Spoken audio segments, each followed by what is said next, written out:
जंगल में सुबह से ही मूसलाधार बारिश हो रही थी।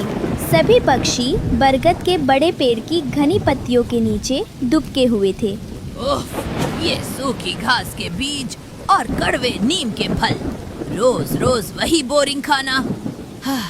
इस सुहावने मौसम में अगर कुछ गर्मा गर्म और चटपटा मिल जाता तो मजा ही आ जाता।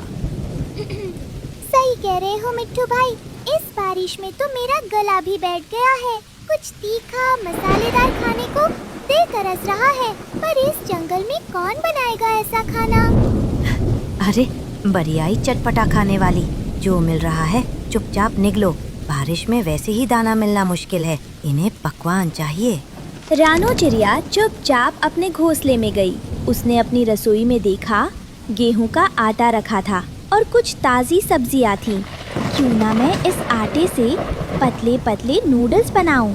हाँ, और इसमें बारीक कटी प्याज, रसीले टमाटर, हरी मिर्च और अपने गुप्त मसाले डाल दूं। कुछ ही देर में रानो के घोंसले से एक ऐसी खुशबू उठी कि पूरे जंगल के पक्षियों की नाक फड़कने लगी। रानो एक बड़े पत्ते पर गर्मा गर्म मसालेदार मैगी लेकर बरगद के पेड़ के पास पहुंची। भाइयों और बहनों, उदास होना छोड़ो और ये चखो मेरी आटा मैगी। आहा, आहा, रानो, ये क्या जादू है? इतना तीखा, इतना चटपटा, इतना रसीला, मेरी तो आत्मा तृप्त हो गई। सच में रानो, उंगलियां सॉरी चोट जाती रह गई मैं तो। इस बारिश के मौसम में ये मैगी तो अमृत जैसी लग रही है। रानो, तुम सिर्फ हमारे लिए क्यों बनाती हो? क्यों न तुम जंगल के चौराहे पर एक ठेला लगा लो। हम सब रोज तुम्हारी मैगी खरीद कर खाएंगे। इससे तुम्हारी कमाई भी हो जाएगी और हमारी भूख का इलाज भी। पर मिट्ठू भाई, क्या मैं ये कर पाऊंगी? क्या सब लोग आएंगे? बिल्कुल आएंगे, हम सब तुम्हारे साथ हैं। अगले ही दिन रानो ने लकड़ी का एक छोटा प्यारा सा ठेला बनाया। उस पर सुंदर अक्षरों में लिखा, रानो की चटपटी मैगी। आओ आओ पक्षी भाई, खाओ मैगी गर्मा गर्म। रानो ने है इसे बनाया, स्वाद है इसका बहुत उत्तम। उसकी सुरीली आवाज और मैगी की खुशबू हवा में तैरती, जिसे सूंघकर दूर दूर से पक्षी खींचे चले आते। कुछ ही दिनों में रानो की दुकान पर भारी भीड़ लगने लगी। उसकी तरक्की देखकर कालू कौवे के सीने पर सांप लौटने लगा। ये मामूली चुरिया कल की आई लौंडिया पूरे जंगल में छा गई। सब इसके आगे पीछे डोलते हैं। मेरी कोई इज्जत ही नहीं रही। इस चुरिया का ताना पानी बंद करना ही होगा, पर कैसे? मुझे किसी की मदद लेनी होगी। कालू उड़कर सीधे जंगल के सबसे बड़े लालची और पेटू चीकू चूहे के पास पहुंचा। राम राम चीकू भाई, क्या हालचाल है? आज बहुत कमजोर लग रहे हो। कुछ अच्छा खाने को नहीं मिला क्या?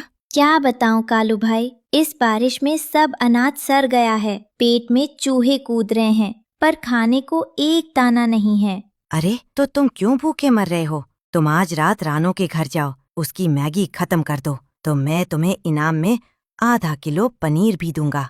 पनीर और मैगी? ठीक है कालू भाई, आज रात रानो का गोदाम साफ। रात के अंधेरे में चीकू चूहा रानो के गोदाम में घुस गया। मसालेदार मैगी का स्वाद चखते ही वो होश खो बैठा। सुबह होने तक उसने मैगी की एक एक बोरी कुतर डाली और सारी मैगी साफ कर दी। अगली सुबह रानो ने जैसे ही दरवाजा खोला, उसके पैर तले जमीन खिसक गई। हे भगवान, ये क्या हो गया? मेरी सारी मैगी सब बर्बाद हो गई। आज मैं अपने ग्राहकों को क्या खिलाऊंगी? वो ठेले के पास बैठकर रोने लगी। रानो, जल्दी करो, बहुत भूख लगी है। आज मैगी बनने में इतनी देर क्यों हो रही है? मिट्ठू भाई, आज मैगी नहीं बन पाएगी। रात को किसी ने मेरा सारा सामान, सारी मैगी खा ली और बर्बाद कर दी। मेरे पास कुछ नहीं बचा। क्या? ये कैसा गैर जिम्मेदाराना बर्ताव है रानो? हम इतनी दूर से उड़कर आए हैं। अगर तुम्हें नहीं बेचना था तो पहले बता देती। बहाने मत बनाओ। भूखे और गुस्से में पक्षी वहाँ से जाने लगे। कालू कौवे ने अपना एक नया ठेला लगा लिया था। आओ आओ, धोखा देने वालों के पास मत जाओ, यहाँ आओ। असली और गर्मा गर्म मैगी का मजा लो। कौवा भाई कभी अपने ग्राहकों को भूखा नहीं रखता। भूखे पक्षी मजबूरी में कालू के ठेले की तरफ बढ़ने लगे। नहीं, ये कोई इत्तेफाक नहीं हो सकता। कल तक कालू को मैगी से नफरत थी, आज अचानक उसने दुकान खोल ली और मेरी मैगी रात भर में गायब हो गई। इस सब के पीछे कालू का ही हाथ है। मुझे इसका पर्दाफाश करना ही होगा। रानो चिड़िया ने हार नहीं मानी। उसने ध्यान से जमीन को देखा तो उसे छोटे छोटे पैरों के निशान मिले जो गोदाम से होकर सीधे चीकू चूहे के बिल की तरफ जा रहे थे। रानो तुरंत चीकू के बिल के पास पहुंची। चीकू वहां पेट फुलाए दर्द से करा रहा था। ओई माँ, मर गया। पेट फटा जा रहा है, बहुत दर्द हो रहा है। चीकू भाई, क्या हुआ? बहुत दर्द है क्या? रानो चिड़िया, तुम यहाँ? नहीं, मैंने तुम्हारी मैगी नहीं खाई, मैं सच कह रहा हूँ।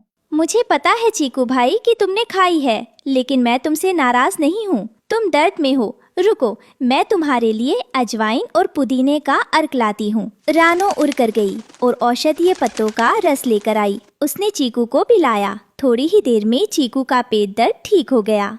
मुझे माफ कर दो रानो बहन, मैं बहुत लालची हूँ, पर मैं अपनी मर्जी से नहीं आया था। मुझे कालू कौवे ने भड़काया था। उसने मुझसे कहा था कि तुम्हारी मैगी खत्म कर दूं, तो वो मुझे पनीर देगा।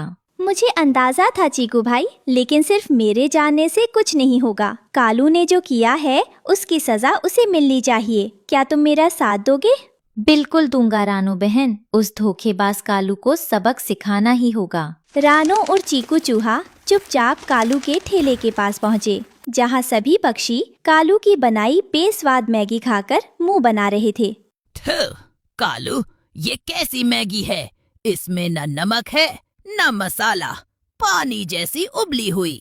अरे खाना है तो खाओ, नहीं तो भूखे मरो। यहाँ कोई मुफ्त का लंगर नहीं चल रहा है। तभी योजना के अनुसार चीकू चूहा उछलकर कालू के ठेले पर चढ़ गया और कालू की मैगी के बर्तनों को गिराने लगा। अरे ओ नीच चूहे, तेरी ये हिम्मत! तू मेरी मैगी खराब कर रहा है, भाग यहाँ से। क्यों भागूं? तूने मुझे धोखा दिया। तूने ही तो कहा था कि रानो की मैगी खाकर खत्म कर दे ताकि तेरी दुकान चल सके। अब मेरा पनीर कहाँ है? ये सुनते ही कालू घबरा गया। हाँ, मैंने ही कहा था। तो क्या हुआ? उस चिड़िया की दुकान बंद करानी थी मुझे। मैंने तुझे उसकी मैगी खत्म करने को कहा था, अपनी मैगी गिराने को नहीं। तूने मेरा पूरा प्लान चौपट कर दिया। जैसे ही कालू के मुंह से ये सच निकला, वहाँ खड़े सभी पक्षी सन्न रह गए। देख लिया आप सबने, कालू की सच्चाई आपके सामने है। उसने अपनी ईर्ष्या के कारण मेरी मेहनत बर्बाद की और आप सबको बेस्वाद खाना खिलाया। कालू, तुम इतने गिरे हुए निकलोगे, हमने कभी नहीं सोचा था। रानो ने हमेशा सबका भला चाहा और तुमने उसके साथ ऐसा धोखा किया। रानो बहन, हमें माफ कर दो। हमने सुबह तुम पर शक किया और तुम्हें बुरा भला कहा। असली गुनहगार तो ये कालू है। रानो बहन, मुझे माफ कर दो। मैं तुम्हारी तरक्की से जल गया था। मुझे अपनी गलती का एहसास हो गया है। मुझे जंगल से मत निकालो। कालू भाई, ईर्ष्या का फल हमेशा कड़वा होता है। मैं तुम्हें माफ करती हूँ, लेकिन याद रखना, मेहनत का कोई विकल्प नहीं होता। दूसरों का बुरा करके कोई कभी आगे नहीं बढ़ सकता। अगले दिन से रानो की चटपटी चिड़िया मैगी का ठेला फिर से सज गया।